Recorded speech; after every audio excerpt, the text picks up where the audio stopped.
ఇండస్ట్రీలో, తెలుగు సినిమా ఇండస్ట్రీలో నంబర్ 1 అనేది కంటిన్యూ అవ్వటం ఎవరి వల్ల కాదు అని అహంతో మాట్లాడుకుంటారే, వాళ్ళ అహాన్ని తొక్కేశాడు. 30 సంవత్సరాలు కంటిన్యూగా నంబర్ 1గా ఉన్నాడు. పెద్ద పెద్ద సినిమాలు, పెద్ద పెద్ద కలెక్షన్లు బాలీవుడ్లోనే ఉంటాయి, అది టాలీవుడ్లో సాధ్యం కాదని ఊహల్లో బ్రతికారు చూసావా, ఆ ఊహల్ని తొక్కేశాడు. తెలుగు సినిమాకి అలాంటి కలెక్షన్లు రప్పించి చూపించాడు. అలాగే డ్యాన్స్ అంటే నడవటం, హీరోయిన్ చుట్టూ తిరగటం అని అన్ని లాంగ్వేజ్ వాళ్ళు ఒక భ్రమల్లో బతుకుతుంటే ఆ భ్రమల్ని తొక్కేశాడు. డ్యాన్స్ అంటే ఏంటో చూపించాడు, ఇండియన్ సినిమాని ఏలాడు. అలాగే హీరో అంటే డబ్బులు సంపాదించుకుంటారు, దాచుకుంటారు, బంగ్లాలు కట్టుకుంటారని రాంగ్ మైండ్ సెట్తో ఉండే వాళ్ళ మైండ్ సెట్ని తొక్కేశాడు. సహాయ కార్యక్రమాలు చేపట్టాడు, కొన్ని వేల మందికి సహాయం చేశాడు.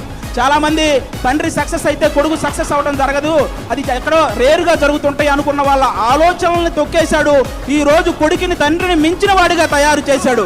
ఇలా ఎవరైతే నెగిటివ్ మైండ్ సెట్తో ఉంటారో వాళ్ళ అహాన్ని, వాళ్ళ భ్రమల్ని అవన్నీ తొక్కుకుంటూ అగ్ర శిఖరంలో కూర్చున్న స్టార్, మెగాస్టార్.